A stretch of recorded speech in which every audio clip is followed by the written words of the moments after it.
Hello বন্ধুরা, আমি মাফি। প্রতিদিন নতুন নতুন রহস্যময় মাফিয়া, হ্যাকার আর অবহেলার গল্প পেতে আমাদের চ্যানেলটি সাবস্ক্রাইব করে পাশে থাকবেন। অভি, তোমাকে একটা মিশনে যেতে হবে। কোথায় স্যার, জানতে পারি? বগুড়ায়। ওখানে অনেকদিন যাবৎ কিছু মরা লাশ পাওয়া যাচ্ছে, আর অনেক নারী তাদের ইজ্জত হারাচ্ছে। আর এই কাজের জন্য আমি তোমাকে সিলেক্ট করেছি। আমি যেতে পারবো, তবে আমার কিছু শর্ত আছে।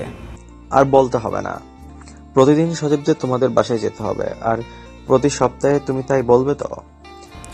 স্যার, একদম তাই। আসলে আমার বাবার দিকে যেন খেয়াল রাখতে হয়, তাই শর্ত দেওয়া। কামাল সাহেব আসলে অনেক লাকি যে তোমার মতো একটা সন্তান সে পেয়েছে। বাবা ছাড়া তো আমার কেউ নেই, তাই বাবাকে নিয়ে আমার সকল ভয়। ওকে, তাহলে আর কোনো সমস্যা নেই। কালকে তুমি তাহলে বগুড়ায় যাচ্ছ? স্যার, তাহলে এখন আসি আমি। ওকে। তারপর আমি স্যারের রুম থেকে বের হয়ে বাসার দিকে রওনা দিলাম। আর আমার পরিচয় তো উপরে হয়ে গেছে, সো আর কিছু বলার নেই। বাসায় এসে কলিং বেল চাপ দিতেই বাবা এসে দরজা খুলে দিল। বাবা, চলো, অনেক ক্ষুধা লাগছে, খেতে হবে। যা, তুই ফ্রেশ হয়ে আয়, আমি লাইলাকে খাবার রেডি করতে বলি। লাইলা খালা আমাদের বাসায় কাজ করে, আর ওনাকে আমাদের পরিবারের একজন মনে করি। তারপর কিছুক্ষণ পর আমি ফ্রেশ হয়ে নিচে আসলাম, এসে তিনজন একসাথে খেতে বসলাম। বাবা, কালকে আমাকে বগুড়া যেতে হবে। ওখানে আমাকে একটা মিশনের জন্য স্যার যেতে বলেছে। ওখানে সন্ত্রাসী অনেক বেড়ে গেছে, তাই জন্য বুঝি। কিন্তু তুমি এটা কি করে বুঝলে? খবর দেখানো হচ্ছে তো, তাই। কতদিন থাকবি ওখানে? যতদিন লাগবে সন্ত্রাসীদের ধরতে, ততদিন। তুমি চিন্তা করো না, আমি না আসতে পারলেও সজীব স্যার ওরা তোমাকে দেখে রাখবে। আমি তো সেটা জানি, তুই আমার খেয়াল রাখতে বললেই যাবি।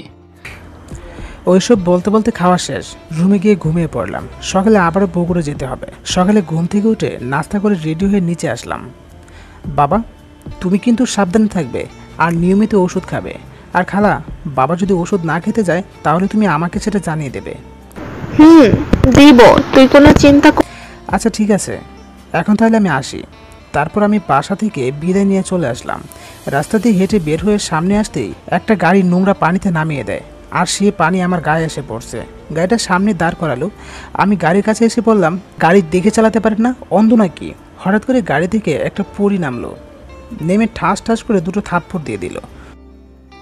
ফুটপাতে না হেঁটে রাস্তা দিয়ে হেঁটে যাচ্ছিস, আবার আমাকে বলিস অন্ধ? জানিস আমি কে? সরি, আমার ভুল হয়ে গেছে। আসলে আমি ফুটপাত বাদ দিয়ে রাস্তা দিয়ে হেঁটে যাচ্ছিলাম, তাই। তা আপনি কে শুনি? আমার বাবা বগুড়ার সদর থানার এসআই। সামান্য এর মেয়ে হয়ে এমন ভাব? আমার পরিচয় জানলে তো। ওই তুই হাসছিস কেন? সরি, ভুল হয়েছে, মাফ করবেন। বলে মেয়েটির সামনে থেকে চলে আসলাম। আর পর থেকে আমি একটা হেডকোয়ার্টারে উঠলাম। উঠে স্যারকে ফোন দিলাম। স্যার, আমি বগুড়া চলে এসেছি, এখন কি আমি থানায় জয়েন করব? না, তুমি জয়েন করবে না, সিভিল হিসেবে কাজ করবে। আর তুমি ওখানে গেছো, কোনো পুলিশও জানতে পারবে না। ওকে? ওকে স্যার, আপনি যা ভালো মনে করেন। ওকে অভি, এখন তুমি রেস্ট নাও, আর ওখানকার পরিস্থিতি বোঝার চেষ্টা করো। Okay sir. তারপর ফোন কেটে দিয়ে আমি ঘুমিয়ে পড়লাম। সন্ধ্যা উঠে ফ্রেশ হয়ে নাস্তা করে এই শহরের পরিস্থিতি দেখার জন্য বাইরে হয়ে গেলাম। হঠাৎ করে গুলির শব্দ হলো, এবং সেই শব্দটা কলেজের পিছন দিকের। তাই আমি দ্রুত সেখানে চলে গেলাম, আর সেখানে আশেপাশে কাউকে দেখতে পেলাম না। ওখানে আর না থেকে বাসায় ফিরে এলাম, এবং স্যারকে একটা ফোন দিলাম। সব কিছু স্যারকে খুলে বললাম। গুড জব মাই বয়। অভি, তুমি কাল ওই কলেজে ভর্তি হয়ে যাও। কিন্তু স্যার, সেটা কি করে সম্ভব? সবই সম্ভব হবে। তুমি ওখানকার প্রিন্সিপাল স্যারকে তোমার আই কার্ড দেখাবে, এবং তোমার পরিচয় যেন কেউ না জানতে পারে। Okay sir. তারপর ফোন কেটে দিয়ে ঘুমিয়ে পড়লাম। সকালে ঘুম থেকে উঠে ফ্রেশ হয়ে নাস্তা করে কলেজের উদ্দেশ্যে রওনা দিলাম, এবং কলেজে পৌঁছে গেলাম এবং ভিতরে ঢুকলাম। আর আমি ভাবছি, এত বড় কলেজ, এখন প্রিন্সিপাল স্যারের রুমটা কোথায় খুঁজবো? এমন সময় কেউ পিছন থেকে ডাক দিল, ওই তুই এইগুলো যে কী করিস? আমি পিছন থেকে তাকিয়ে অবাক হয়ে গেলাম। আসলে আমি প্রিন্সিপাল স্যারের রুম খুঁজছি, একটু যদি বলে দিতেন তাহলে খুব উপকার হতো। ওকে বলতে পারি, তবে কিছু শর্ত আছে। কি কি শর্ত? হারে ভয়ের কিছুই নেই। আগে বলেন, আপনার নাম কি? আমার নাম অভি। এই কলেজে কি জন্য আসছেন? আমি এখানে ভর্তি হতে এসেছি। ভালো, তা কোন ডিপার্টমেন্টে? ইংরেজি এবং সেকেন্ড ইয়ার। আচ্ছা, আপনার নামটা জানতে পারি? আসলে আমার পাঠক পাঠিকারা জানতে চায় গল্পের নায়িকার নাম। ঐশী রহমান। ও, নাইস নেম। এখন স্যারের রুমটা আমায় দেখিয়ে দিন। ওকে চল, তোকে স্যারের রুমের সামনে রেখে আসি। স্যারের কাছে তো যাবই, কিন্তু তার আগে আপনি একটা কথা বলেন তো। বল, কি কথা?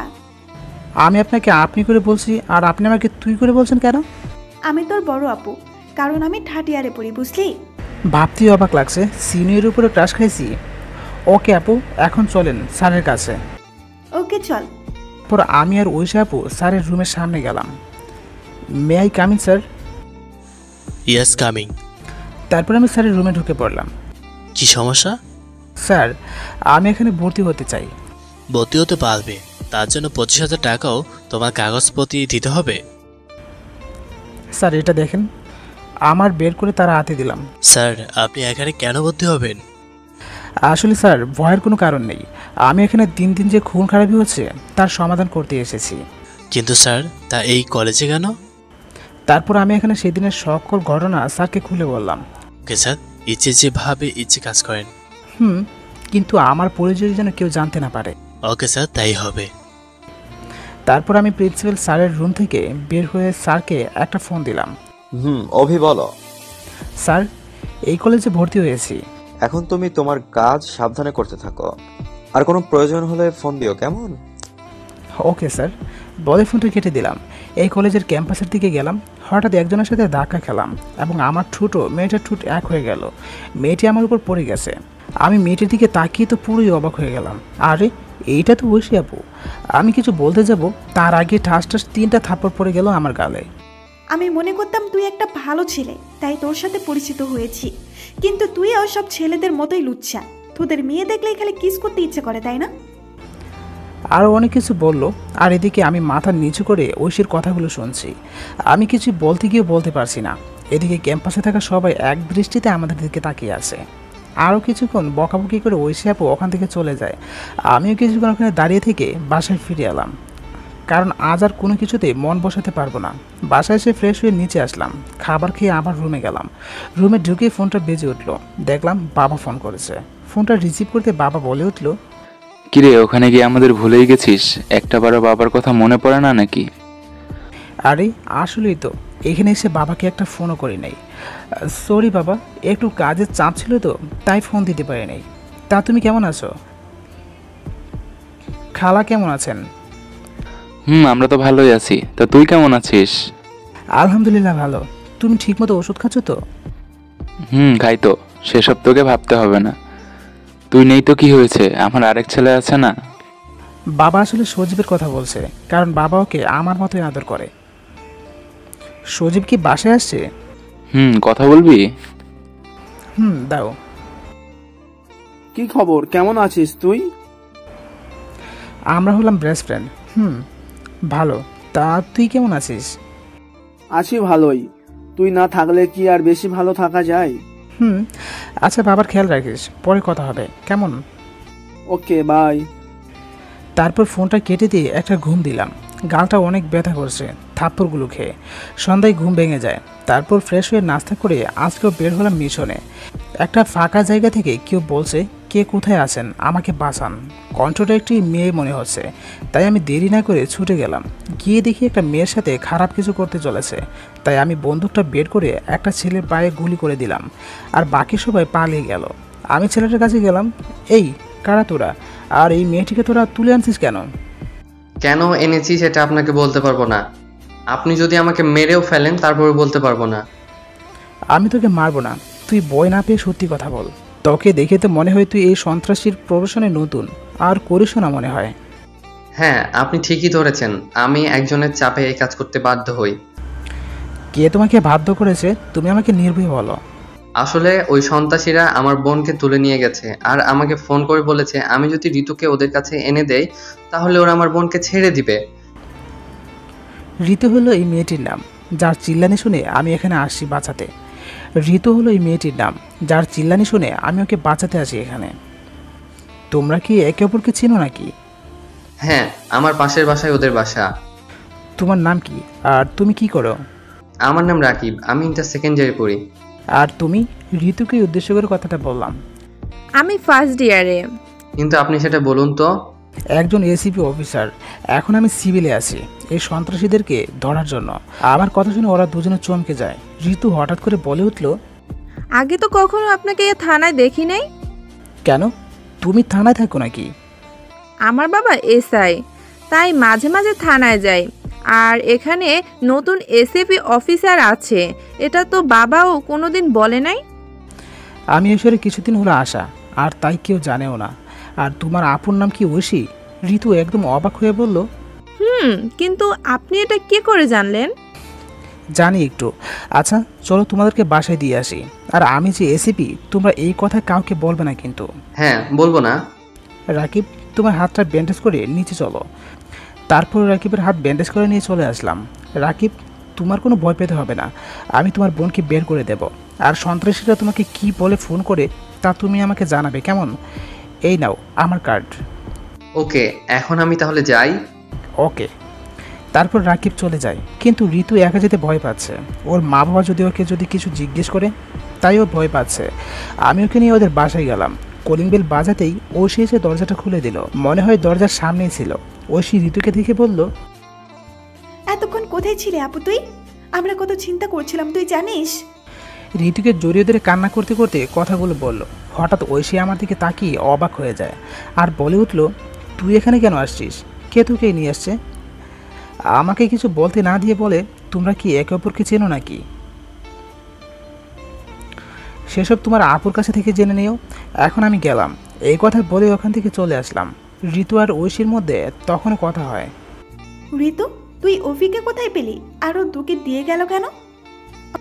অভি ভাইয়া আমাকে আজকে সন্ত্রাসীদের হাত থেকে রক্ষা করেছে, আর আমি একা আসতে ভয় পাচ্ছিলাম, তাই ওনাকে সাথে করে নিয়ে আসলাম। ঐশী ঋতুর কথা শুনে মনে মনে বলল, ইস, ছেলেটাকে কি এমনি এমনি মেজাজ দেখালাম। এদিকে আমি বাসায় চলে এসে ঘুমিয়ে পড়লাম। পরের দিন সকালে ঘুম থেকে উঠে নাস্তা করতে যাব, তখন একটা অচেনা নাম্বার থেকে ফোন আসলো। রিসিভ করতেই, ভাইয়া আমি রাকিব। রাকিব বলো, কি খবর? সন্ত্রাসের কি আর কোনো ফোন দিয়েছিল? ওরা কলেজের পেছনে দিকে যেতে বলেছে। আমি যদি ওখানে না যাই তাহলে ওরা আমার বোনকে মেরে ফেলবে। যাও, আমি আসি তোমার পেছনে, একদম ভয় পাবা না। ওকে ভাইয়া। তারপর রাকিব চলে যায় সন্ত্রাসীদের দেয়া ঠিকানায়। আমিও রাকিবের পিছনে পিছনে গেলাম। রাকিব ওখানে যেতেই লোকগুলো বের হয়, আর একজন একটা মেয়েকে গলায় ছুরি দিয়ে দাঁড়িয়ে আসে। রাকিব সন্ত্রাসীদেরকে দেখে বলল, প্লিজ তোমরা আমার বোনকে ছেড়ে দাও, তোমার কোনো শাস্তি দেওয়ার থাকলে আমাকে দাও। এসব বলতে লাগলো। যে লোকটা রাকিবের বোনের গলার ছুরি ধরে আছে, আমি সেটার মাথায় একটা গুলি করে দিলাম। এইটা দেখে সবাই পালিয়ে যেতে ধরে, তখনই আরেকটার পায়ে গুলি করে দিলাম। সেটা ওখানে পরে ছটফট করতে থাকে। তোরা কে আর কার লোক তোরা? সন্ত্রাসীটাকে উদ্দেশ্য করে বললাম। না, আমি বলবো না। যদি বাঁচতে চাস তাহলে বল, আর না হলে গুড বাই। না না না, আমাকে মারিও না, আমি সব বলছি। গুড, বল তোরা কার লোক? আমরা এসিপি সাহেবের লোক। রাকিব, তুমি তোমার বোনকে নিয়ে বাসায় চলে যাও, কেমন? ওকে, আর আপনাকে অনেক অনেক ধন্যবাদ। ধন্যবাদের কিছু নাই, এটা আমার কাজ। তারপর রাকিব ওর বোনকে নিয়ে চলে যায়, আর আমি দাঁড়িয়ে ভাবছি এখন কি করব। তাই আমি স্যারকে একটা ফোন দিলাম। অভি বলো। স্যার, আমার মনে হয় এই কাজের সাথে এই জায়গার মন্ত্রী সাহেবের হাত আছে। অভি, তুমি কি পাগল হয়ে গেছো নাকি? না স্যার, আমি একদম ঠিক আছি। আর আপনি যদি অনুমতি দেন তো আমি তদন্ত চালাবো। ওকে, ঠিক আছে, তবে যেটা করবা সেটা সাবধানে করবা। Okay sir. তারপর আমি সেদিন আর কলেজে গেলাম না, বাসায় গিয়ে খেয়ে ঘুমিয়ে পড়লাম। রাতেও আর কোথাও গেলাম না। পরের দিন সকালে ঘুম থেকে উঠে নাস্তা করে কলেজের উদ্দেশ্যে রওনা দিলাম। কলেজে গিয়ে দেখি ক্লাস শুরু হয়ে গেছে। সবাই ক্লাসরুমে গেছে মনে হয়, তাই আমিও সোজা ক্লাসে গেলাম। স্যার, আসতে পারি? আসো। এত লেট কেন? স্যার, ঘুম থেকে উঠতে আসতে দেরি হয়ে গেছে। ওকে, যাও সিটে বসো। তারপর আমি একটা ছিটে গিয়ে বসলাম। পাশে বসা ছেলেটি বলে উঠল, আপনার সাথে কি কিছু কথা বলা যাবে? কেন যাবে না, বলেন কি বলবেন। হাত বাড়িয়ে দিয়ে বলল, আমি রাজ, অ্যান্ড ইউ? আমি অবি। তো আমরা কি ফ্রেন্ড হতে পারি? হব, তবে তুই বলতে হবে। ওকে। তারপর আমি ওরা 4টি ক্লাস শেষ করে বাইরে গেলাম আড্ডা দিতে। বাইরে এসে মাঠের দিকে তাকিয়ে অবাক হয়ে গেলাম। কারণ ওইখানে কিছু ছেলে মিলে দুইটা মেয়েকে ইপটিজিং করছে, আর এটা সবাই তাকিয়ে তাকিয়ে দেখছে। আমি রাজকে বললাম, চল চল গিয়ে ওদের বাঁচাই। ভুলেও এই কাজ করতে যাস না, তাহলে ওরা তোকে মেরেই ফেলবো। তবু চল মেয়ে দুটিকে একবার দেখি। এই কথা বলে রাজ আর আমি কাছে গেলাম, আর মেয়ে দুটিকে দেখে আমি তো পুরোই অবাক হয়ে গেলাম, সাথে প্রচণ্ড রাগ উঠে গেল ছেলেগুলোর উপর। ভাইয়ারা, আপনারা ওদেরকে ডিস্টার্ব কেন করছেন? আর মেয়ে দুটি এই কথা শুনে আমার দিকে তাকায়। ওই মেয়ে দুটি হলো ঐশী ও নেহা আপু। ওই তুই কে রে, আমাদের কাজে বাধা দিস? আমি কে সেটা বড় কথা না, আপনারা ওদের এভাবে টিচ করছেন আবার গায়ে হাত দিচ্ছেন, এগুলো কিন্তু এক ধরনের বেয়াদবি। ওই শালা কুত্তার বাচ্চা, তোকে এখানে জ্ঞান দিতে কে বলেছে? এই তোর এটা ব্যবস্থা করতো। ওর সাথে যারা ছিল তাদেরকে বলল। আমি কিন্তু গায়ে পড়ে ঝামেলা করতে চাই না, সো ওদেরকে ছেড়ে দে। তোর তো খুব সাহসী, রনের মুখের উপরে কথা বলিস, আবার আমাকে তুই করে বলিস। এই তোরা একে এমন করে মার যেন শালার মার থেকে সবাই যেন ভয় কাঁপতে থাকে। হঠাৎ রাজ এসে রনির পায়ে ধরে বলে, ভাইয়া ও নতুন এসেছিল তাই সম্পর্কে জানে না, তুমি ওকে এবারের মতো মাফ করে দাও। এই কথা বলে শেষ করতেই রাজ রনির বুকে লাথি মারে, আর ও সোজা মাটিতে পড়ে যায়। সুরের বাচ্চা, তোদের সাথে এতক্ষণে ভালো ব্যবহার করছি, কিন্তু তোরা শুনলি না। আমার ভালোবাসার মানুষের সাথে এতক্ষণ মজা নিচ্ছিস, এখন আবার আমার বন্ধুকে লাথি মারছিস। দেখি আজ তোদেরকে কোন বাপ এসে বাঁচায়। এই কথা বলে সোজা রনির পেট বরাবর একটা লাথি মারলাম। ও কিছু দূরে গিয়ে পড়ে কাতরাতে লাগলো, আর ওর সাথে থাকা ছেলেগুলো আমাকে ঘিরে ধরে আমার চারপাশে ঘুরতে লাগলো। এইভাবে ঘুরিস না, কারণ আমি কনফিউজ হয়ে গেলে তোদের অবস্থা খারাপ হয়ে যাবে। সবগুলোকে এমন মার মারলাম আর একটা উঠে দাঁড়াতে পারছে না, শুধু বেতার ছুটে ছটফট করছে। আর এমন ফাইট দেখে সবাই অবাক হয়ে তাকিয়ে আছে আমার দিকে। তখন আমি সবাইকে উদ্দেশ্য করে বললাম, এখানে কোনো মুভি দেখছেন নাকি? এতগুলো মানুষ হয়ে সামান্য কয়েকটা ছেলের ভয়ে কিছু বলতে পারলেন না? হঠাৎ একজন বলে উঠল, তুমি যে রনিকে মারলে ও হলো এখানকার এমপির ভাই, আর রনির সাথে যদি কেউ কোনো অন্যায় করে এমপি তাদেরকে শেষ করে দেয়। এমপির ভয়ে চুপ করে আছেন, আর নেহা ও ঐশী জায়গায় যদি তোমাদের বোন থাকতো তাহলে কি করতে? তখনই কি ভয়ে চুপ করে থাকতে? সবাই মাথা নিচু করে আছে। আজ আমি সবার উদ্দেশ্য করে একটা কথা বলছি, ঐশীকে আমি ভালোবাসি, সো ওর দিকে কেউ তাকাবে না। আর কোনো মেয়ের প্রতি অন্যায় আমি এখানে থাকতে হতে দেব না। আমার এই কথা শেষ হতেই ঐশী এসে আমার দুই গেলে ঠাস ঠাস করে 4টি থাপ্পড় দিয়ে দিল। ওই, আমি কি তোকে একবারও বলেছি যে আমি তোকে ভালোবাসি? চুপ করে আছি, কারণ সবার সামনে ঐশী আমাকে এভাবে থাপ্পড় মারে এটা আমি কল্পনাও করি নাই। শোনো অভি, আমার বিয়ে ঠিক হয়ে আছে, আর তাই বলছি আমার পেছনে পড়ে থেকে কোনো লাভ নেই। ঐশীর এই কথা শুনে আমার মাথা আকাশ ভেঙে পড়ল। আমি এই কথা বিশ্বাস করি না। এই দেখো, আমার হাতে আংটিও পরা আছে। আমি ওর হাতে আংটি দেখে নিজেকে কোনোরকম কন্ট্রোল করে কলেজ থেকে বেরিয়ে আসলাম। ওদিকে মন্ত্রীর ভাই থানায় গিয়ে পুলিশের কাছে গিয়ে আমাকে ধরে আনার কথা বলে। আমি কলেজ থেকে বেরিয়ে অনেকক্ষণ ধরে চিন্তা করছি ও রাস্তা দিয়ে হাঁটছি। অন্যদিকে নেহা ঐশীকে বলে উঠল, ঐশী, তোর আংটি তো এটা তোর আম্মুর, তুই অভিকে মিথ্যা বললি কেন? আমি জানি না, এখন আমি ওই বিষয়ে কোনো কথা বলতে চাই না। বলে ঐশী তার বাসায় চলে যায়। আমি সারাদিন পার করে রাত 10টায় আমার রুমে গিয়ে ঘুমিয়ে পড়লাম। সেদিন কিছু না খেয়ে ঘুমিয়ে পড়লাম। পরের দিন সকালে ঘুম থেকে উঠে হালকা নাস্তা করে কলেজের উদ্দেশ্যে রওনা দিলাম। কলেজে গিয়ে রাজের সাথে বসতেই একটি পুলিশের গাড়ি আসলো। গাড়ি থেকে যিনি প্রথম নামলো তিনি হলো ঐশীর বাবা, এই থানার এসআই। ঐশী ওর বাবাকে দেখে এক দৌড়ে ওনার কাছে আসে। বাবা, তুমি এখানে কেন? কোনো সমস্যা? তেমন কোনো সমস্যা নেই। আর অভিকে? কেন বাবা, অভিকে তুমি কি করবে? এমপি সাহেব ওই ছেলেদের নামে কমপ্লেন করেছে, তাই ওকে অ্যারেস্ট করতে আসছে। বাবা, অভির কোনো দোষ নেই। তাও ওকে আমার অ্যারেস্ট করতে হবে। আমার অপরাধ কি? থানায় গেলেই দেখতে পাবে। স্যার, ও তো কোনো অন্যায় করে নাই। রাজ, তুই চিন্তা করিস না, আমি বিকেলের আগে চলে আসব। চলেন। ঐশীর বাবাকে বললাম, চলেন। আমি গাড়ির কাছে এসে দেখি ঐশী কান্না করতেছে। আমি ঐশীর দিকে একবার তাকিয়ে গাড়িতে উঠলাম। কিছুক্ষণ পর সদর থানায় সামনে এসে গাড়িটা থামলো। সবাই নেমে পড়লাম। তারপর আমাকে লকআপে ঢুকানো হলো। আমি ঐশীর বাবার উদ্দেশ্য করে বললাম, স্যার, আমি জানি এই থানায় সৎ অফিসার আপনি, কিন্তু চাকরি হারানোর ভয়ে চুপ করে থাকেন। তুমি এখন এসব কথা বাদ দিয়ে এখান থেকে কিভাবে বের হবে সেই চিন্তা করো। আপনাকে সেটা ভাবতে হবে না। আপনার ফোনটি দিয়ে এমপিকে ফোন করেন, এখানে রাখুন। তিনি কিছুক্ষণের মধ্যেই আসবে, তুমি তোমার কথা ভাবো। আগে এমপি আসুক, তারপর সে নিজের মুখে বলবে আমাকে ছেড়ে দিতে। মানে? সেটা কিছুক্ষণ পরে এমনিতে বুঝতে পারবেন। কিছুক্ষণ পর থানায় গাড়ি আসার আওয়াজ হলো, মনে হয় এমপি সাহেব এসেছে। এখন আপনার ফোনটি একটু দেন আর আপনি বাইরে যান। তারপর ঐশীর বাবা আমাকে তার ফোন দিয়ে বাইরে চলে গেল। আমি ফোনটা নিয়ে স্যারকে ফোন করে সব বললাম। অভি, তুমি চিন্তা করো না, আর মন্ত্রীর ব্যবস্থা এখনই হয়ে যাবে বলেই ফোন কেটে দেয়। কিছুক্ষণ পর মন্ত্রী থানার ভিতরে আসলো, সাথে ঐশীর বাবাও। ও, তুই তাহলে অভি? আমি অভি। তোর তো দেখছি খুব সাহস, তুই আমার ভাইকে মারিস? আপনার ভাই অন্যায় করেছে তাই মেরেছি, এতে সাহসের কি আসে যায়? তুই আমার সাথে তর্ক করিস? এই, ওকে তোরা মেরে জয়ের বাড়ি পাঠিয়ে দে। ওয়েট, তোর ফোনটা রিসিভ কর। মন্ত্রীর ফোনে কল আসে, তাই বললাম। আসসালামু আলাইকুম স্যার, আপনি হঠাৎ ফোন দিলেন, কোনো সমস্যা? স্যার, একটা শয়তানকে। ইউজার সেটআপ, এখনই ওকে ছেড়ে দিতে বলো। Okay sir. এই, ওকে ছেড়ে দাও। আজকে থেকে আগামী 2 মাস তোমাকে সাসপেন্ড করা হলো। কেন স্যার, আমার অপরাধ কি? ক্ষমতার অপব্যবহার করার জন্য। এই কথা বলে ফোন কেটে দিল মন্ত্রী। অবাক দৃষ্টিতে আমার দিকে তাকিয়ে আছে।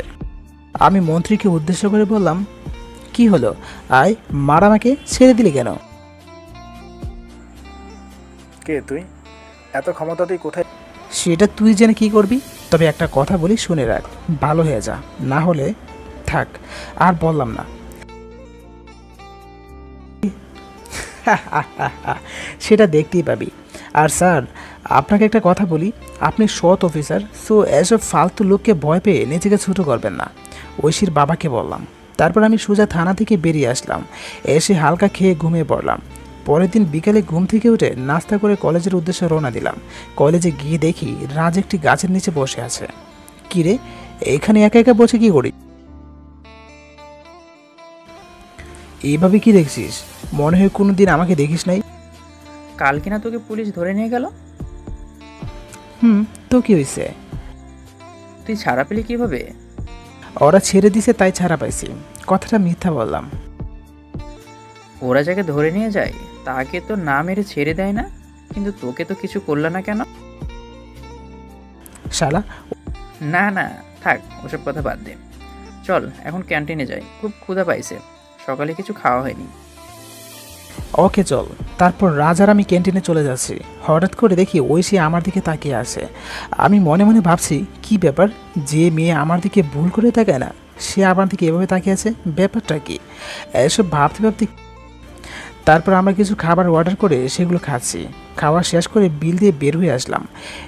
এসে গাছের নিচে বসতে পিছন থেকে কেউ একজন বলে উঠল, ভাইয়া আছো? বয়সটা একটা মেয়ে। তা আমি অবাক হয়ে পিছনে তাকালাম। আরে ঋতুর কথা মনে আছে তো আপনাদের নাকি? কলেজ আজকে অফ আমাদের, তাই আপুর সাথে আসলাম আপনার সাথে দেখা করতে। ওহ, ভালো করছো। তো কোনো দরকার বুঝি ভাইয়ার সাথে? হঠাৎ রাজ বলে উঠল। দোস্ত তোরা থাক, আমি একটু আসছি বলেই চলে গেল। দরকার নেই, আপনাকে দাওয়াত করতে আসলাম। কিসের দাওয়াত?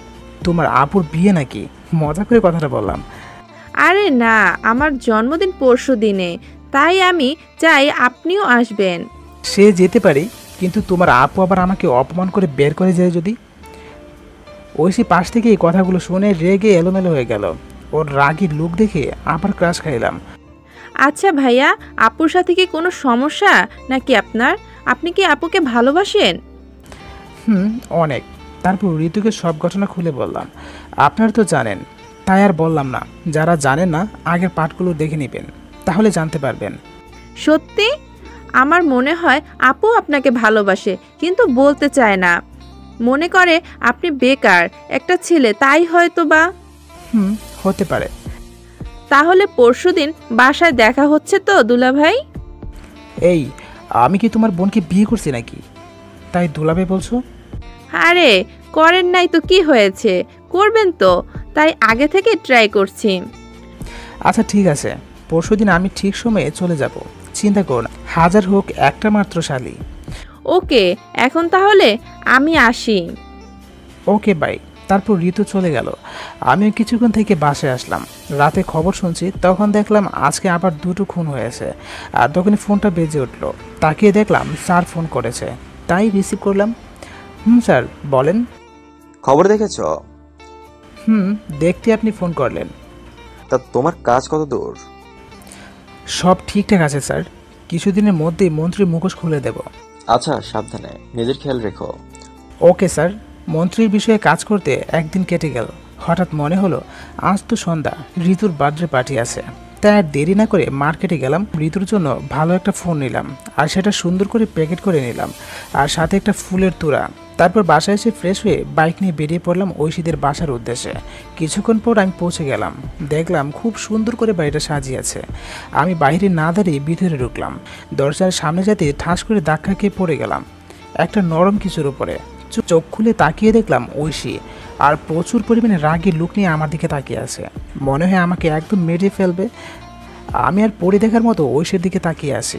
ঐশী আমাকে ধাক্কা মেরে উঠে পড়লো, আর আমি ওঠার সাথে সাথে ঠাস ঠাস করে 2টা থাপ্পড় দিয়ে দিল। আমি লজ্জায় মাথা নিচু করে দাঁড়িয়ে আছি, ঠোঁট দিয়ে রক্ত বের হচ্ছে। তোকে এখানে কে আসতে বলছে হারামির বাচ্চা? আমি কিছু বলতে যাব, তখন ঋতু বলে উঠল, আপু, আমি অভি ভাইয়াকে এখানে আসতে বলেছিলাম। কেন তুই ওকে ডাকবি? আর কোনো মানুষ নাই ডাকার জন্য? তুই রাগ করছিস কেন? ভাইয়া তো আর ইচ্ছে করে তোর উপরে পড়ে নাই। এইভাবে ওরা 2 বোন কথা কাটাকাটি করছে, আর সবাই তাকিয়ে দেখছে। তাই ঋতুকে বললাম, ঋতু, তুমি শুধু শুধু তোমার আপুর সাথে ঝগড়া করছো। আসলে আমি খারাপ ছেলে তো, তাই তোমার আপুকে দেখে নিজেকে কন্ট্রোল করতে পারি নাই। তাই আমি ইচ্ছে করে তোমার আপুর উপরে পড়ে যাই। ভাইয়া, তুমি শুধু শুধু মিথ্যা কথা বলছো কেন? মিথ্যা না, সত্যি কথাই বলছে। কারণ ওর মতো লুচ্চারা এগুলোই করে বেড়ায়। ঠিক বলছেন। খুব কষ্ট পাচ্ছি ঐশীর এমন ব্যবহারে। ভাইয়া, কিছু বলার আগে আমি ওকে থামিয়ে দিয়ে বললাম, থাক ঋতু, আর হ্যাঁ, wish you all the best, many many happy birthday. আর এগুলো তোমার জন্মদিনের আমার পক্ষ থেকে সামান্য গিফট। তারপর আমি আর ওখানে এক মুহূর্ত পর্যন্ত অপেক্ষা না করে ছুটে গেলাম বাসায়। বাসায় এসে ফ্রেশ হতে ঢুকলাম। ফ্রেশ হয়ে রুমে গিয়ে শুয়ে পড়লাম, আর ঐশীর কথা ভাবতে লাগলাম। ঐশীর কথা ভাবতে ভাবতে ঘুমিয়ে পড়লাম। সকাল 11:20 ঘুমতে ভেঙে গেল। সেদিন আর কলেজে যাওয়া হয়নি।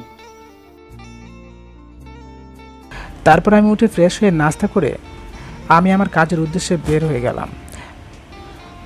এখন একটু খুন খারাপই কমছে, তবে অন্য সকল প্রকার খারাপ কাজ মাত্রা বেড়ে গেছে। আমি অনেক চেষ্টা করে এসব কাজের মেন লুকটিকে বের করতে পারছি না। মন্ত্রীর বিরুদ্ধে কোনো প্রমাণ আমার কাছে নেই। তারপর আমি কিছুক্ষণ শহরে ঘুরে বাসায় আসতে যাব, তখন একটা ট্রাক আমাকে ধাক্কা দিল। তারপর আমার আর কিচ্ছু মনে নেই।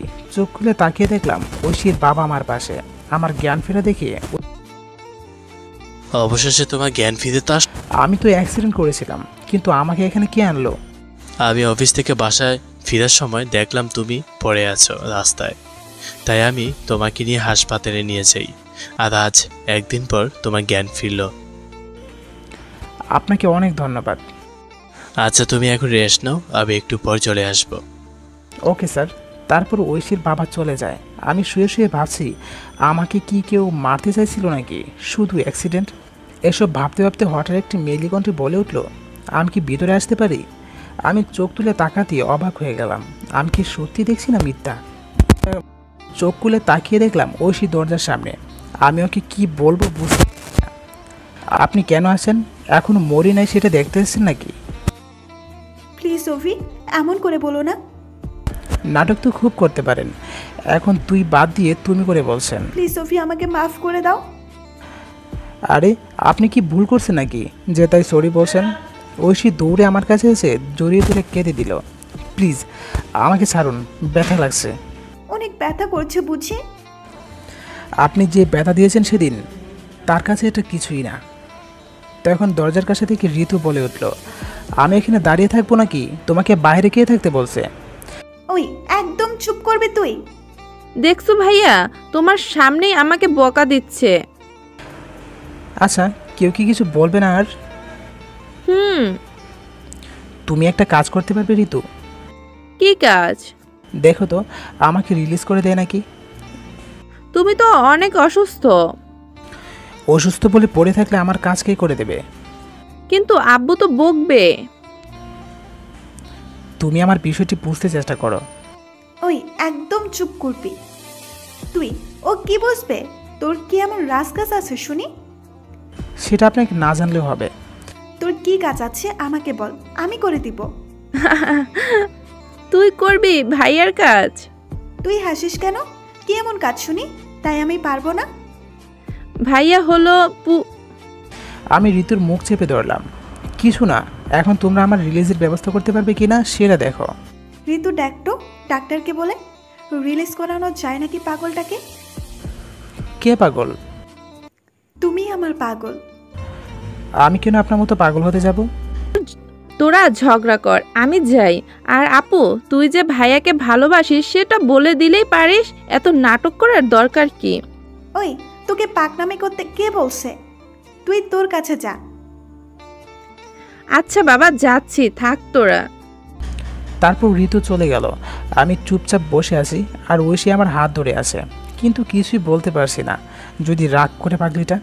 অনেকক্ষণ এভাবে থাকার পর ঐশী বলে উঠল, ওই কিছু বলছো না কেন তুমি? মেয়েরাই তো রং বদলে কি করে? রং বদলায় মানে? এই যে একবার তুমি আর একবার তুই। কোনো সমস্যা আছে বুঝি? তুমি তো আমার ছোট, তাই তুই তুমি যা ইচ্ছা তাই বলবো। এখন দেখো তোমাকে কিভাবে কষ্ট দেই। কথাটা মনে মনে বললাম। কি হলো, কিছু বলবে না? আমি কিছু বলার আগে ঋতু চলে আসলো। অনেক বলার পরে ডাক্তার রাজি হয়েছে। আচ্ছা চলো। আচ্ছা চলেন। তারপর আমরা হসপিটাল থেকে রিলিজ নিয়ে বাইরে আসলাম। আসতে ঐশী সিএনজি ডাকলো এবং ওর বাসার ঠিকানা বলল। আমি তোমাদের বাসায় যাব না। কি বললি তুই? আর একবার বলতো। আমি একদম চুপ হয়ে গেলাম, কারণ ঐশীর খুব রাগ, আবার অনেক রোমান্টিকও। তারপর আমি চুপচাপ ঐশীদের বাসায় আসলাম। এসে ফ্রেশ হয়ে হালকা খেয়ে ঘুমিয়ে পড়লাম। কিছুক্ষণ পর বুকের মধ্যে ভারী কিছু অনুভব করলাম। আমার মাথাল করা গন্ধে একদম পাগল হয়ে গেলাম। তারপর চোখ খুলে তাকিয়ে অবাক হয়ে গেলাম। দেখলাম ঐশী আমার বুকের উপর শুয়ে ঘুমিয়ে পড়েছে। আর ওকে জাগালাম না। ঐশীকে হালকাভাবে নামিয়ে দিয়ে আমি আমার মিশনে চলে গেলাম। রাস্তা একদম ফাঁকা আছে। আর হঠাৎ করে একটা মেয়ের চিল্লানি শুনে দৌড়ে সামনে গেলাম। গিয়ে দেখি জায়গাটা একদম ফাঁকা আর একা রুমের মধ্যে অনেকগুলো মেয়ে। তাদের মনে হয় অজ্ঞান করে রাখছে। আর একটা মেয়ে শুধু জ্ঞান আছে। একটা ছেলে ওদের দিকে বন্দুক তাক করে আছে। আমি পিছন থেকে ইশারা করে মেয়েটিকে চুপ করতে বললাম আর আস্তে করে পেছন থেকে লাথি মেরে ওর বন্দুক হাতে নিয়ে পায়ে একটা গুলি করে দিলাম। আর মেয়েটিকে বললাম বাকিদের জ্ঞান ফিরাতে। বল, তোকে এসব কে করতে বলছে? কার লোক তুই? না, বলবো না। বললে বাঁচতে পারবি, না হলে গুড বাই। না, আমি সব বলবো, তবু আমাকে মারবেন না। ওকে বল। তারপর লোকটি যার নাম বললো সেটা শুনে আমি তো পুরোই অবাক হয়ে গেলাম। তারপর নামটি শোনা মাত্রই আমি অবাক হয়ে গেলাম। তুই আমার সাথে মিথ্যা কথা বলছিস না তো? না না না, একদম সত্যি। ওকে যা, আর যেন এমন কাজ করতে না দেখি। ওকে। আপনাদেরকে নামটা হয়ে একটু পরেই বলি। তারপর আমি ওখান থেকে সোজা ঐশীদের বাসায় আসলাম। আর মনে মনে ভাবছি, না জানি ঐশী জেগে গেলে আমার কি হাল হবে। তারপর বাসা থেকে কলিং বেল চাপ দিতেই ঐশী এসে দরজাটা খুলে দিল এবং একটা কথাও না বলে সোজা ওর রুমে চলে গেল। আমি তো অবাক হয়ে গেলাম। মনে করছিলাম যে আজকে আমি শেষ ওর বকা শুনতে শুনতে, কিন্তু তা না হয়ে কি ঘটলো সেটা তো আপনারা দেখলেন। আমি ঋতুকে উদ্দেশ্য করে বললাম, কি হয়েছে তোর আপুর? আর সেটা তো তোমারই জানার কথা। সেটা তো জানি, কিন্তু তুই আগে বল কি করলে ম্যাডামের রাগ কমবে? আমি কি জানি? কই গেছিলা এই অবস্থায়? আমি কি জন্য গেছি তুই বুঝছিস না? আচ্ছা ঠিক আছে, এখন গিয়ে রাগ কমানোর ব্যবস্থা করো গিয়ে। তারপর আমিও সোজা ঐশীর রুমের সামনে দাঁড়িয়ে বললাম, সরি ম্যাডাম, আর এমন হবে না। জরুরি কাজ ছিল তো তাই গেছিলাম। আমি ঘুমিয়েছিলে তার জন্য না বলে চলে গেছি। প্লিজ এবারের মতো মাফ করো না। আমি তো তোর কেউ না, যা তুই তোর বাসায় চলে যা। যখন কেউ না তাহলে কান্না করছো কেন? আমার ইচ্ছা হয়েছে তাই কান্না করছি, তাতে তোর কোনো প্রবলেম? আচ্ছা থাকো তাহলে, আমি চললাম। যা, তাতে আমার কি? আমি তো তোর কেউ না। একদম চুপ, কেউ না মানে কি? কি হোস তুই আমার? ছাড় আমাকে, ব্যথা পাচ্ছি তো। কে হয় সেটা এমনি টের পাবে, আর ব্যথা দেওয়ার জন্য তো ধরেছি। আমাকে কষ্ট দিতে তোর খুব ভালো লাগে তাই না? একদম না, বিশ্বাস করো, আর কখনো এমন হবে না। সত্যি তো? ম্যাডাম সত্যি। এখন চলো, কিছু খাবে? চলেন। তারপর হালকা খেয়ে রুমে গিয়ে শুয়ে পড়লাম। শরীর অনেক দুর্বল ছিল, তাই শোয়া মাত্রই ঘুমিয়ে পড়লাম। হঠাৎ করে শরীরের উপর কাউকে শোয়া থাকা অবস্থা মনে হলো, তাই চোখ খুলে তাকিয়ে দেখলাম ঐশী। তাই চুপ করে আসি ও কি করে সেটা দেখার জন্য। হঠাৎ আমার কপালে একটু চুমু দিয়ে বলল, তুমি এমন কেন অফি? তোমাকে দেখার পর থেকে আমি পাগল হয়ে গেছি। আমি মনে মনে বললাম, তো সেই কথা আমাকে একবারও কি মুখ ফুটে বলছো না কেন? আমিও কি কিছু বুঝতে না দিয়ে আবার ঘুমিয়ে পড়লাম। পরের দিন সকালে ঘুম থেকে উঠে নাস্তা করে আমি ঐশী ও ঐশীর বাবাকে বলে আমার বাসায় চলে গেলাম। সেই দিন সারাদিন ওই লোকটির কথাগুলো ভাবছি, যে ইংরেজি স্যার কেনা এই কাজগুলো করবেন। আসলে সেই দিন ওই লোকটা স্যারের নাম বলে, তাই আমি শুনে অবাক হয়ে গেছিলাম। তারপর আমি ঠিক করলাম আজ রাতে আমার স্যারের সাথে কথা বলতে হবে। তারপর আমি রাতে সোজা স্যারের বাসায় আসলাম। স্যার আমাকে দেখে অবাক হয়ে গেল। অভি, তুমি এত রাতে? তা কোনো সমস্যা নাকি? সমস্যার জন্য তো আপনার বাসায় আসা। কি সমস্যা বলো? তারপর আমি ওই লোকটির ফটো বের করে স্যারের সামনে ধরলাম। কে তুমি? আমি একজন ছদ্মবেশী এসিপি। কি? যা শুনছেন তাই। এখন ভালো করে বলবেন আপনি এই কাজগুলো কেন করছেন, আর কে এই কাজের লিডার? আমি বলবো না, তা তোমার কি করার আছে তুমি তা করো। ভালোভাবে স্বীকার করলে আপনার জন্য মঙ্গলজনক। আমার অনেক টাকার প্রয়োজন, তাই আমি এ সকল খারাপ কাজ করেছি। আর এই সকল কাজের সাথে জড়িত আছে মন্ত্রী ও তার ছেলে, আর ওরা আমার পরিবারকে মেরে ফেলতে চায়, তাই আমি ওদের সাথে এই খারাপ কাজে লিপ্ত হয়ে যাই। আপনি ওগুলো আদালতে বলতে পারবেন? আমি ওদের বিরুদ্ধে এগুলো করলে ওরা আমার পরিবারকে শেষ করে দেবে। আমি আপনার পরিবারে কিচ্ছু হতে দেব না, আর আপনিও যাতে কম সাজা পান সেই ব্যবস্থা করব। কিন্তু কোনো কিন্তু নাই, আমার উপর ভরসা রাখুন। আচ্ছা, আমি রাজি। তারপর আমি ওটা বাসায় আসলাম আর সোজা স্যারকে একটা ফোন দিয়ে সকল কিছু বললাম। আচ্ছা হবে, আমিও কালকে বগুড়ায় আসছি, তুমি ততক্ষণ পর্যন্ত অপেক্ষা করো। Okay sir. পরের দিন সকালে ঘুম থেকে উঠে আমি সোজা কলেজে চলে আসলাম, আর কলেজে এসে যা দেখলাম সেটা দেখে আমার মাথা একদম গরম হয়ে গেল। পরের দিন কলেজে এসে দেখি সবাই কলেজের ক্যাম্পাসে ভিড় করে আছে, তাই আমিও সোজা সেখানে চলে গেলাম। গিয়ে দেখি মন্ত্রীর ভাই রনি ঐশীকে প্রপোজ করছে এবং জোর করে ঐশীর হাতে আংটি পরিয়ে দিয়েছে। আর এটা দেখে আমার মাথায় একদম খারাপ হয়ে গেল, তাই আর নিজেকে কন্ট্রোল করতে না পেরে সোজা রনির বুকে ঠাস করে একটা লাথি দিলাম। আরে আপনারা তো ভুল ভাবেন কেন, চুমু না লাথি দিছি। লাথিটা জুড়ে দেওয়ার ফলে ও কিছুটা দূরে গিয়ে পড়লো, আর ওখানে থাকা সবাই তো অবাক হয়ে আমার দিকে তাকিয়ে আছে। আর ঐশী সোজা দৌড়ে এসে আমাকে জড়িয়ে ধরলো আর বলল, আই লাভ ইউ অফি, আমি তোমাকে অনেক অনেক ভালোবাসি। আমি তো কল্পনা করতে পারি নাই যে ঐশী নিজে আমাকে প্রপোজ করবে। I love you too. আর আমি জানি আপনি আমাকে অনেক ভালোবাসেন। আমাদের কাণ্ড দেখে তো সবাই অবাক হয়ে যায়। রনি রাগে গজগজ করতে করতে আমাকে বলল, তোর তো খুব সাহস, তুই আমার পছন্দ করা মেয়েকে জড়িয়ে ধরিস। তুই কি কানা নাকি? দেখলি না ও নিজে এসে আই লাভ ইউ বললো এবং জড়িয়ে ধরলো। তুই আমাকে লাথি মেরেছিস, দেখ তোর কি হাল হয়। তুই আমার কি করবি আমি দেখবো, আজ তোর কোন বাপ এসে তোকে বাঁচায়। ওই তোরা দাঁড়িয়ে থেকে কি দেখছিস, মার শালাকে। আর চামচাগুলোকে বলল, আয় তোদের মেয়েরে দেখি তোদের বইটিটা ঠিক আছে কিনা। তারপর রনির সকল চামচা এমন মার দিলাম, শালা আর উঠে দাঁড়াতে পারছে না। আমার এমন মারামারি দেখে তো সবাই অবাক হয়ে গেল। ওর চামচাগুলোকে মারার পর থেকে যেই মারতে যাব তখনই কলেজে অনেকগুলো গাড়ি এসে যায়, আর তাই ওকে মারা বাদ দিয়ে পিছনের গাড়ির দিকে তাকিয়ে বুঝলাম এগুলো মন্ত্রীর গাড়ি। সব গাড়ি থেকে প্রায় 50 জনের মতো লোক নামলো, আর মাঝে একটি গাড়ি থেকে মন্ত্রী নামলো। আর রনি সোজা দৌড়ে গিয়ে মন্ত্রীকে বলতে লাগলো, ভাইয়া তুমি একদম ঠিক সময়ে এসেছো, এই শুয়ারটাকে মেরে শেষ করে দাও। দাঁড়া, ওর সাথে আগে আমার কথা আছে। মন্ত্রী আমার সামনে এসে বলতে লাগলো, তোকে হয়তো এখানে প্রিন্সিপাল স্যার বাদে কেউ চিনে না। আমি তো মন্ত্রীর এমন কথা শুনে অবাক হয়ে গেলাম। কি মিস্টার আইএ অভি, এখনই অবাক হলে চলবে? আমি তো আরও অবাক হয়ে গেলাম আয়ে কথাটি শুনে। সবাই মন্ত্রীর এমন কথা শুনে অবাক হয়ে তাকিয়ে আছে আমার দিকে। সে যাই হোক না কেন, তোর হিসেবও শেষ। আরে সেটা জানি, তুই আমার সকল খবর জেনে গেছিস। আবার হঠাৎ করে কয়েকটি পুলিশের গাড়ি ঢুকলো, আর তার মধ্যে একজন অফিসার নামলো। তাকে দেখে আমি সেলুট দিলাম, আর তিনি হলেন আমাদের বড় স্যার, যিনি আমাকে এই মিশন। ওয়েল ডান মাই বয়, তুমি আমাদের ডিপার্টমেন্টের গর্ব। সবাই স্যারের কথা শুনে করুণভাবে আমার দিকে তাকিয়ে আছে। ঐশীও অবাক হয়ে আছে, ওর বাবাও অবাক হয়ে তাকিয়ে আছে। ঐশীর বাবা স্যারকে প্রশ্ন করে, ও আমাদের ডিপার্টমেন্টের গর্ব মানে? অভি হলো থানার রেসিপি, আর ওকে আমরা ছদ্মবাসীতে বিভিন্ন মিশনে পাঠাই। স্যারের এমন কথা শুনে ওখানে থাকা সকলে অবাক হয়ে যায়। ঐশীর বাবা আমাকে সেলুট দিচ্ছে। এ কি? আপনি আমার স্যার, তাই ওনাকে থামিয়ে দিয়ে, আমি আপনার স্যার হতে চাই না, আপনার মেয়ের জামাই হব। মানে? ওসব কথা পরে হবে, আগে মন্ত্রীর ব্যবস্থা করুন। You are under arrest. কি প্রমাণ আছে তাই যে আমাকে অ্যারেস্ট করেছেন? অভি, প্রমাণ কোথায়?